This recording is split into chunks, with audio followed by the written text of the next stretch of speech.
आइए आप समझते हैं नेक्स्ट क्वेश्चन। सेकंड पार्ट है इस क्वेश्चन नंबर 2 का।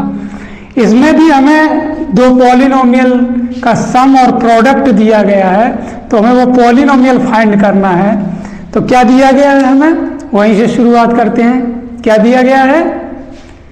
सम ऑफ जीरोज √2 और प्रोडक्ट ऑफ जीरोज 1/3। तो अगर जीरोज को हम अल्फा और बीटा मान लें तो alpha plus beta some of zeros दिया गया है √2 और प्रोडक्ट ऑफ जीरोज क्या दिया गया है 1/3।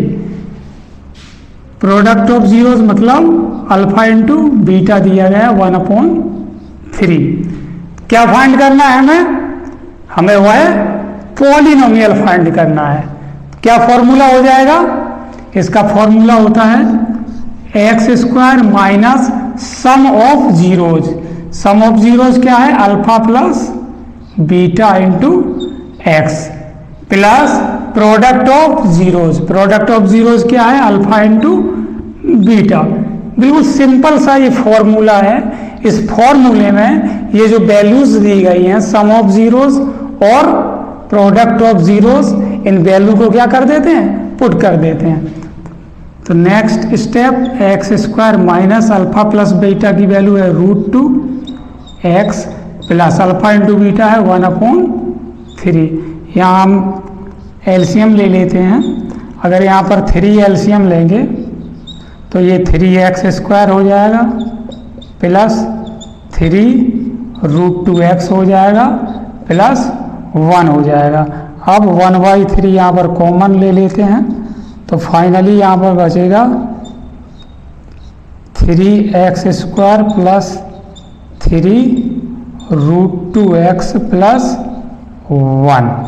अब लास्ट स्टेप में हम इस 1/3 को यहीं पर छोड़ देते हैं और फाइनली आंसर लिख लेते हैं 3x² प्लस 3 √2x प्लस 1। अब आप लोगों के मन में एक क्वेश्चन जरूर उठ रहा होगा कि हमने ये 1/3 को यहाँ पर क्यों छोड़ दिया। तो इसका आंसर ये है कि यहाँ पर जो पॉलिनोमियल होगा कोई एक पॉलिनोमियल नहीं होगा जिसके जीरोज ये होंगे और जिन जीरोज का सम और प्रोडक्ट दिया गया। ऐसे बहुत सारे पॉलिनोमियल होंगे जिनके ये जीरोज होंगे। तो यहाँ पर जो ये 1/3 ये कांस्टेंट है और फॉर्मूला में भी कांस्टेंट यहाँ पर के दिया रहता है। तो वो के हमने नहीं लिखा था, लेकिन समझाने के लिए यहाँ पर हम आपको बहुत क्लियरली बता देते हैं। ये जो कांस्टेंट की वैल्यू होगी ये 1, 2, 3 यहाँ पर कोई भी नंबर हो सकती है, इवन फ्रैक्शन में भी हो सकती है। ये 1/3 दिया गया। तो एक बार फिर से समझाएंगे, एक बार फिर से कहेंगे, ऐसा एक पॉलिनोमियल नहीं होगा जिसके जीरोज ये होंगे या जो जीरोज का सम और प्रोडक्ट दिया गया ये होगा।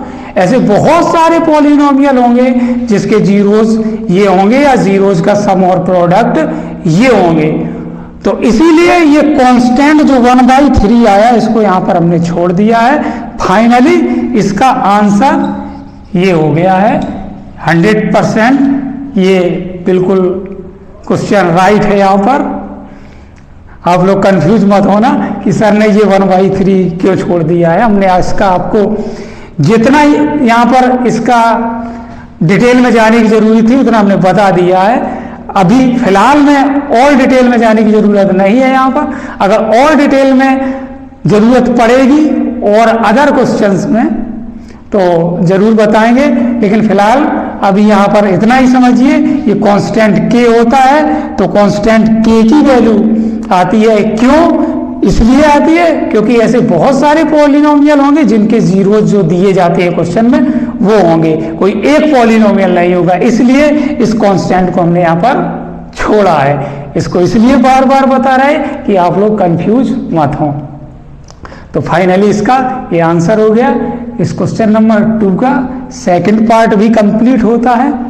आप लोग चाहें तो इस क्वेश्चन को लिख सकते हैं जो लोग क्लास में हैं, बाकी जो वीडियो में देखेंगे वो स्क्रीनशॉट ले सकते हैं।